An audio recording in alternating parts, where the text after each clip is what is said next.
Good evening, आदाबर्स, नमस्कार। Thank you. ये बात मैं कलकत्ते में एक बार पहले सुना चुका हूँ, बट इट बेयर्स रेपिटेशन। करीब 150 साल पहले जब मिर्ज़ा गालिब साहब बंगाल तशरीफ़ लाए थे, तो उन्होंने बंगाल के बारे में ये कहा कि बंगाल कमाल की जगह है, यहाँ की खाक नशीनी यहाँ की हुक्मरानी से बेहतर है। ये बंगाली 100 साल आगे भी जीते हैं और 100 साल पीछे भी। और कलकत्ते जैसा शहर तो रूहे ज़मीन पे नहीं।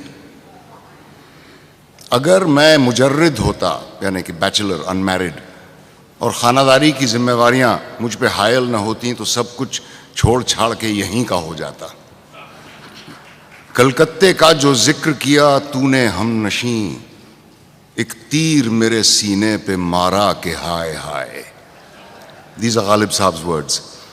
अब गालिब साहब के नाम के साथ मेरा नाम अक्सर जोड़ा जाता है। ये मेरी बहुत बड़ी खुशनसीबी भी है और बदकिस्मती भी।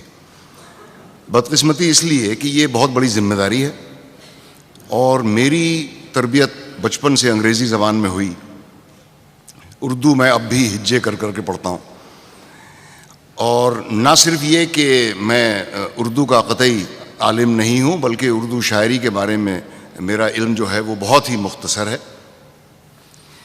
और खुशनसीबी इस तरह से कि अपने काम के बहाने, अपने काम के ज़रिए ऐसे ऐसे लोगों के कलाम के साथ तारुफ़ हुआ जिनसे मैं बिल्कुल आशना नहीं था, जिनके बारे में मुझे मालूम भी नहीं था।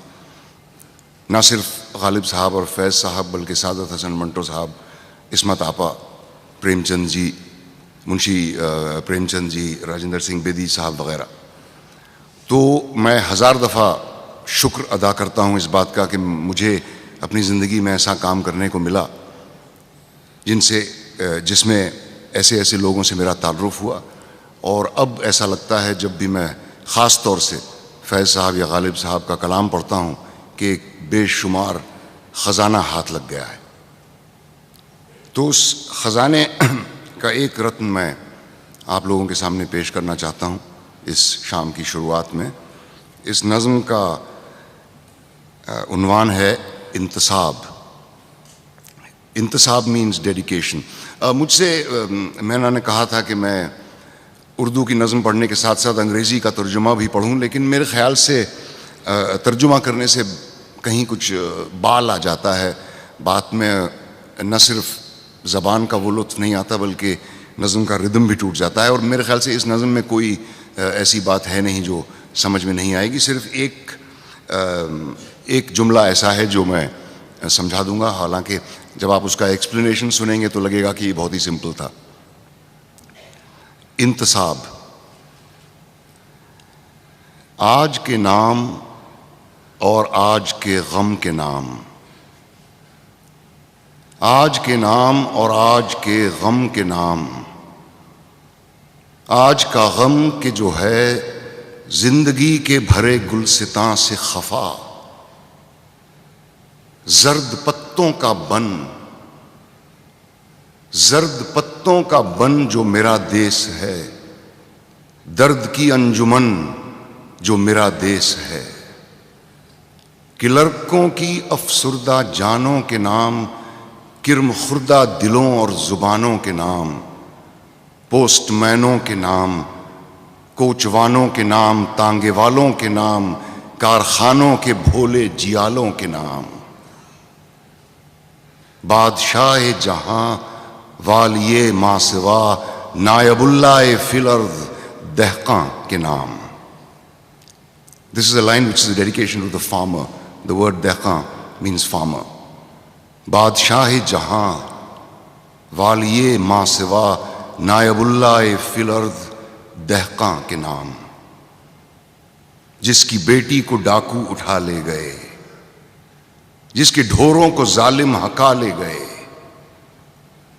हाथ भर खेत से एक अंगुश्त पटवार ने काट ली, दूसरी मालिये के बहाने से सरकार ने काट ली। जिसकी पग जोर वालों के पांव तले धज्जियां हो गई है।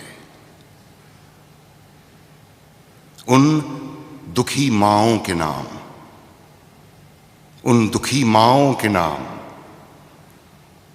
जिनके बच्चे बिलखते हैं और नींद की मार खाए हुए बाजुओं से संभलते नहीं, दुख बताते नहीं, मिन्नतों जारियों से बहलते नहीं। उन हसीनाओं के नाम, उन हसीनाओं के नाम जिनकी आंखों के गुल चिलमनों और दरीचों की बेलों पे बेकार खिल खिल के मुरझा गए हैं। उन ब्याहताओं के नाम, उन ब्याहताओं के नाम जिनके बदन बेमोहब्बत रियाकार सेजों पे सज सज के उकता गए हैं।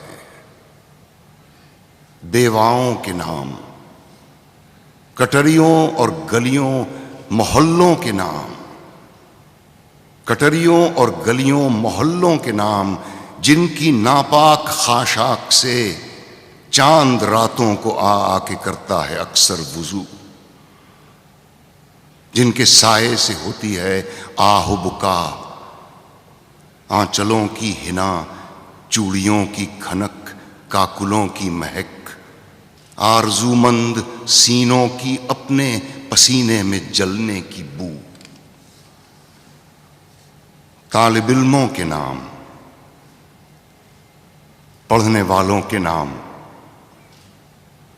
वो जो अस्हाबे तबलो अलम के दरों पे, वो जो अस्हाबे तबलो अलम के दरों पे किताब और कलम का तकाजा लिए हाथ फैलाए पहुंचे, पर लौट के घर ना आए वो मासूम, वो जो भोलपन में अपने नन्हे चरागों में लौ की लगन लेके पहुंचे, जहां बंट रहे थे घटा टोप बेअंत रातों के साए। उन असीरों के नाम, उन असीरों के नाम जिनके सीनों में फरदा के शब्ताब गौहर जेल खाने की शोरीदा रातों की सरसर में जल जल के अंजुम नुमा हो गए हैं। आने वाले दिनों के सफीरों के नाम, आने वाले दिनों के सफीरों के नाम, वो जो खुशबुए गुल की तरह अपने पैगाम पर खुद फिदा हो गए हैं।